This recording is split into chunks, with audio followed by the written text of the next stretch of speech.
अभी भारतीय जनता पार्टी का केंद्रीय नेतृत्व में कौन कौन से नाम यहाँ पर आएंगे उनकी स्पष्टता अभी बाकी है। जैसे ही वो सूचनाएं आएंगी आप सबके पास वो सूचनाएं पहुँचेंगी। पश्चिम में प्रमुख मुद्दा आपको कौन सा समझ में आया, क्योंकि 80,000 से आप बता रहे वहाँ लीड देते थे लोकसभा में, लेकिन अभी विधानसभा में कौन सा मुद्दा समझ में आ रहा है कि लोग त्रस्त है? मैंने नहीं कहा कि 80,000 से, रिकॉर्ड कहते हैं कि पिछले 2 लोकसभा चुनावों में 80,000 और 90,000 वोटों से भारतीय जनता पार्टी को जीत हासिल हुई है। लेकिन वहाँ के लोग भी इस बात को मानते हैं कि मध्य प्रदेश में भारतीय जनता पार्टी की सरकार थी, केंद्र में भारतीय जनता पार्टी की सरकार थी। उस नाते से पश्चिम विधानसभा क्षेत्र में जो तीव्रता आना चाहिए थी विधानसभा की दृष्टि से विकास कार्यों में, वो लोकसभा क्षेत्र की दृष्टि से तो दिखाई देती है। सारे बड़े काम, जितने भी बड़े काम उस विधानसभा क्षेत्र में दिखाई देते हैं, सारे के सारे जबलपुर के सांसद यानी मेरे द्वारा जनता के आशीर्वाद के परिणाम स्वरूप किए गए हैं।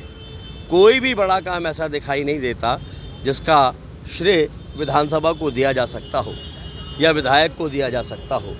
जनता ये मानती है कि अगर सरकार के साथ साथ विधायक भी सरकार का हिस्सा हो तो विकास के कार्यों में तीव्रता आती है, और इसलिए जनता भारतीय जनता पार्टी को ही आशीर्वाद देना चाहेगी। लगातार आप जनसंपर्क कर रहे हैं, जनता का रुझान किस तरीके से आपके? जनता का रुझान, मैं आश्चर्यचकित हूँ।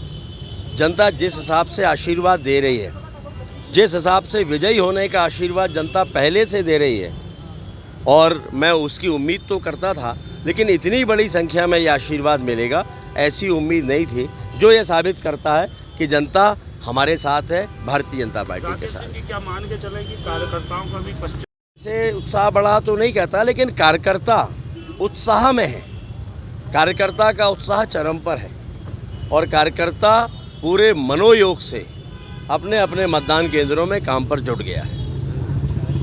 आज भारतीय जनता पार्टी के प्रदेश की महामंत्री कविता पाटीदार जी एवं नगर अध्यक्ष प्रभात साहू जी के नेतृत्व में आधारताल से भगवान हनुमान जी की पूजा अर्चना करके हमने कार्यकर्ताओं के साथ नामांकन रैली प्रारंभ की। सभी विभिन्न मार्गों से होते हुए आज हमने अपने समय पर कलेक्ट्रेट में नामांकन भरा है। कैसा लग रहा है? बहुत अच्छा है, शानदार है। उत्साह से भरे हुए कार्यकर्ता, उत्साह से भरी हुई जनता ने भरपूर आशीर्वाद दिया है इस नामांकन रैली। इन क्षेत्र में दादा जैसा समर्थन मिल रहा है क्या आपको? दादा का आशीर्वाद है, जनता का भी आशीर्वाद है, भरपूर समर्थन मिल रहा है और आप लोगों की भी शुभकामनाएं। जी, जनता एवं कार्यकर्ताओं का भरपूर आशीर्वाद, उत्साह और उमंग थी इस नामांकन रैली में। आधारताल से रैली प्रारंभ होकर लगभग 3.5 घंटे के विभिन्न मार्गों से होते हुए जनता ने अपने घरों से निकलकर मुझे आशीर्वाद दिया विजयी भाव का और भरपूर मेरा स्वागत किया है। मैं जनता का आज कर्जदार भी हूँ कि उनका आने वाले समय में वो ऋण विनम्र भाव से सेवा करके चुकाऊंगा। नामांकन में कुछ सुधार के लिए जो बुलाया गया था उसके लिए आया था, और आपके माध्यम से कहना चाहता हूँ कि आम जनता से अपील करना चाहता हूँ कि किए गए 5 साल के काम लगातार उनके साथ संजीदगी के साथ जीना और लगातार लोगों के लिए रात दिन काम करना। आपका भरपूर आशीर्वाद और स्नेह मुझे चाहिए। 17 तारीख को भरपूर आशीर्वाद मुझको दीजिए, जिससे मैं आपकी लगातार सेवा करता रहूँ। भाजपा के द्वारा अभियान पांडे को वहाँ से टिकट दी गई है। मेरे को उसके बारे में कुछ नहीं कहना। जी भाई साहब बताएं। हाँ, आज लगभग बंदे यहाँ पे आए थे और फॉर्म यहाँ पे भर दिए हैं। वही हमारे साथ में हमारी राज्यसभा सांसद, हमारे सभी 4 साथी सभी यहाँ पे आए, आज फार्म भरे हैं। और पूछिए क्या मुद्दे रहेंगे आपको? मुद्दे पब्लिक के बीच में जाना है अब आपको? पब्लिक में जो मुद्दे जाने के लिए बहुत मुद्दे हमारे पास, कि जो 5 साल रहा है अभी अब नहीं रहेगा।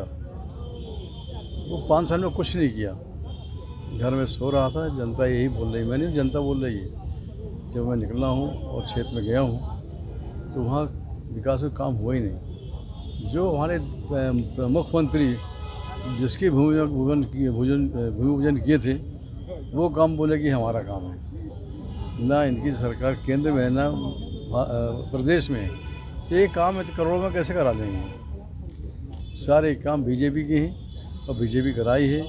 पहले भी हमने जो गंगापुर से लेके चुंगी के आगे तक 26 करोड़ का हम लोगों ने, हम प्रभात जी महापौर थे और हमारे मिश्रा जी नरेंद्र जी उसमें प्रभारी मंत्री थे, मैं विधायक था, उससे भूमि पूजन हम लोगों ने किया था। और मुद्दे तो बहुत हैं अभी, पानी की समस्या फिलहाल मैं उस समय अपने कार्यकाल में 6 पानी की टंकी बनाए थे, 6, और जब से अभी तक एक नहीं बनी। कम से कम अभी 3 टंकी पानी की और समस्या है। और वो टंकी का मुद्दा रहेगा क्योंकि पानी की समस्या, आदमी पानी पर रह नहीं सकता। सबसे पहले मैं अपनी बहनों के लिए पानी की व्यवस्था करूंगा और जो भी और कमी होगी उसको क्षेत्र में मैं पूरा करूंगा।